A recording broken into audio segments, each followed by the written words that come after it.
खरं तर आजचं बिल आहे ना जयदादा नव्हतं भरायला पाहिजे, गोरखने भरायला पाहिजे होतं, कारण गोरखची गाडी नवीन आहे. जयदादाने मस्त पोटभर नाश्ता खाऊ घातला आम्हाला, भरतोय म्हटलं एवढं खुशखबर झाला काय माहिती. नंतर कळालं की भाऊची रिटर्नची बुकिंग आहे ना, आमचं फक्त ड्रॉपच होती, भाऊची डायरेक्ट रिटर्नची होती त्र्यंबकेश्वरची. आणि आम्ही येण्यासारखे 2-3 तासापासून येऊन बसेल नाही इथं.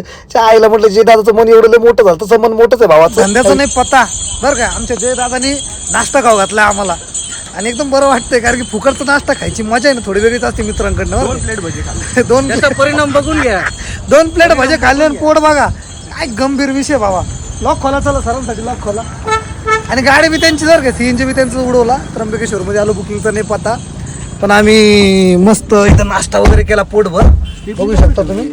आता नाश्ता वगैरे पोटभर झाला, आता टाक एमटी निघावं लागणार नाशिकला, कारण की बुकिंगच नाही. आणि पोट तर इतकं वाढलं ना माझं विचाराच्या बाहेर, बघू शकता तुम्ही भावानं. वैताग आला यार ती. आता उद्यापासून मी रनिंग चालू करणार, मस्त एकदम फिट होणार आहे पहिल्यासारखं बरं का भावा. इतक्यात माझ्या दलिंदर मित्राचा फोन आला, म्हणजे शेखर पवार इतका जाम करतो, इतका दिवसातून 10-15 फोन आले, नुसतं घशीत राहतो, इतकं परेशान करून टाकलं नाही यांनी. आईला फोन फोडून टाका. बुकिंग नसल्या रिकामी फोन आले आणि दिमागच खराब होते. पण अचानक बुकिंग पडली ना, अरे बापरे म्हटलं या ऑफिस कसं काय लकी झालं. म्हटलं भो शेखर डायरेक्ट बुकिंग पडली ना भाई, त्याच्या फोन आले बुकिंग पडली. म्हटलं क्या बात आहे यार, चांगली गोष्ट झाली. मग डायरेक्ट रिसॉर्टला पिकअप करायला आलो, इथं पिकअप केलं आणि मग डायरेक्ट पंचवटीमध्ये आणून सोडलं ना, कस्टमरला सोडलं आणि म्हटलं आता निघू आता आपल्या दिशेने. म्हटलं शेखरचा फोन आला, त्याला भेटायचं.